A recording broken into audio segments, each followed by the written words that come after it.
बहुत समय पहले की बात है, किसी गांव में एक गरीब ब्राह्मण रहता था। एक दिन उस ब्राह्मण के घर कुछ अतिथि आए। ब्राह्मण की स्थिति इतनी खराब थी कि उन अतिथियों को खिलाने के लिए घर में अनाज तक नहीं था। इस स्थिति को लेकर ही ब्राह्मण और उसकी पत्नी के बीच थोड़ी कहासुनी होने लगती है। ब्राह्मणी कहती है, तुम्हें पेट भरने योग्य अनाज कमाना भी नहीं आता है। इसी का नतीजा है कि आज घर में अतिथि आ खड़े हुए हैं और हमारे पास उन्हें खिलाने के लिए कुछ भी नहीं है। इस पर ब्राह्मण अपनी पत्नी से कहता है, कल कर्क संक्रांति है। मैं कल भिक्षा लेने के लिए दूसरे गांव जाऊंगा। वहां एक ब्राह्मण ने मुझे आमंत्रित किया है। वह सूर्य देव की तृप्ति के लिए कुछ दान देना चाहता है। तब तक जो कुछ भी घर में है उसे आदर सत्कार के साथ अतिथियों के सामने रखो। ब्राह्मण की यह बात सुनकर ब्राह्मणी कहती है, तेरी पत्नी होकर मैंने कभी सुख नहीं भोगा है। न कभी खाने को मेवा मिष्ठान मिला, न ही धन के वस्त्र और आभूषण। आज तू कह रहा है कि जो भी घर में पड़ा हो वो अतिथियों के समक्ष रख दो। जब कुछ है ही नहीं तो मैं उनके सामने क्या रख दूं? पड़े हैं तो बस एक मुट्ठी तिल, तो क्या अतिथियों के सामने सूखे तिल रखना अच्छा लगेगा? पत्नी की यह बात सुनकर ब्राह्मण कहता है, ब्राह्मणी, तुम्हें ऐसा बिल्कुल भी नहीं कहना चाहिए। कारण यह है कि इच्छा के अनुसार किसी भी मनुष्य को धन की प्राप्ति नहीं होती है। जरूरी है तो पेट भरना, और पेट भरने योग्य अनाज तो मैं ले ही आता हूं। अधिक धन की चाहत अच्छी नहीं। ऐसी इच्छा का तुम्हें त्याग कर देना चाहिए। अधिक धन की इच्छा के चक्कर में मनुष्य के माथे पर शिखा बन जाती है। माथे पर शिखा वाली बात सुन ब्राह्मणी बड़े ही आश्चर्य से ब्राह्मण से पूछती है, अधिक धन की इच्छा में माथे पर शिखा हो जाती है? मैं कुछ समझी नहीं, जो भी कहना है खुलकर कहिए। ब्राह्मणी के इस सवाल का जवाब देने के लिए ब्राह्मण अपनी पत्नी को शिकारी और गीदड़ की एक कहानी सुनाता है। ब्राह्मण कथा की शुरुआत करता है। एक दिन एक शिकारी जंगल में शिकार की खोज कर रहा था। जंगल में कुछ दूर आगे बढ़ने के बाद शिकारी को एक काले रंग का पहाड़ जैसा विशाल सूअर दिखाई देता है। सूअर को देखते ही शिकारी अपना धनुष उठा लेता है और कमान खींचते हुए सूअर पर निशाना लगा देता है। कमान से निकला हुआ तीर तीव्र गति से सूअर को घायल कर देता है। घायल होने पर सूअर चिंघाड़ता हुआ शिकारी पर पलटवार कर देता है। सूअर के तीखे दांतों से शिकारी का पेट फट जाता है। इस तरह शिकार और शिकारी दोनों का ही अंत हो जाता है।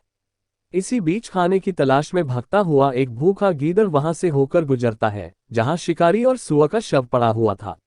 बिना मेहनत इतना सारा भोजन देख गीदड़ मन ही मन बहुत खुश होता है और मन ही मन सोचता है कि आज तो ईश्वर की बड़ी कृपा हुआ, जो इतना अच्छा और अधिक भोजन एक साथ मुझे मिला है। मैं इसे धीरे धीरे और आराम से खाऊंगा ताकि लंबे समय तक मैं इसे उपयोग में लाऊंगा। इस तरह मैं इस भोजन के साथ लंबे समय तक अपनी भूख को शांत रख पाऊंगा। इन सभी बातों पर विचार करते हुए गीदड़ सबसे पहले छोटी छोटी चीजों को खाना शुरू करता है। तभी उसे शिकारी के मृत शरीर के पास धनुष पड़ा दिखता है। गीदड़ के मन में पहले उसे ही खाने का विचार आता है और वह धनुष पर चढ़ी डोर को चबाने लगता है। गीदड़ के चबाने से धनुष पर चढ़ी डोर टूट जाती है और डोर के टूटने से धनुष का एक सिरा वेग के साथ गीदड़ के माथे को भेदता हुआ ऊपर निकल आता है। गीदड़ के माथे को भेदकर धनुष का जो सिरा गीदड़ के सिर पर निकल आता है, वह ऐसा प्रतीत होता है मानो गीदड़ के माथे पर शिखा निकल आई हो।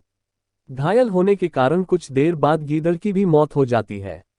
इतना कहते हुए ब्राह्मण कहता है, ब्राह्मणी, इसलिए मैं कहता हूं कि जरूरत से अधिक लोभ से माथे पर शिखा आ जाती है।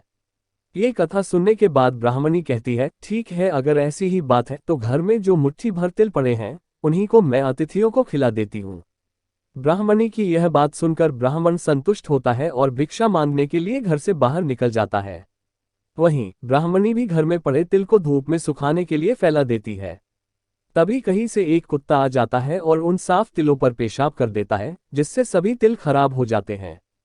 तिल के खराब हो जाने पर ब्राह्मणी काफी परेशान हो जाती है और सोचती है, यही तो तिल थे जिन्हें पकाकर मैं अतिथियों को खिला सकती थी। अब मैं क्या करूं? काफी देर सोचने के बाद ब्राह्मणी को एक तरीका सूझा। उसने सोचा कि अगर वह गंदे तिलों के बदले साफ तिल देने की बात कहेगी तो कोई भी आसानी से मान जाएगा। साथ ही किसी को भी इन तिलों के खराब होने की बात पता नहीं चलेगी। इस विचार के साथ वह उन तिलों को लेकर घर घर घूमने लगी। ब्राह्मणी की यह बात सुनकर एक महिला वह तिल लेने के लिए तैयार हो गई, लेकिन उस महिला का पुत्र अर्थशास्त्र पढ़ा हुआ था। उसने अपनी माँ से कहा कि इन तिलों में जरूर कोई ना कोई खोट होगी, वरना कौन साफ सुथरे तिलों को गंदे तिलों के बदले देने के लिए तैयार होगा।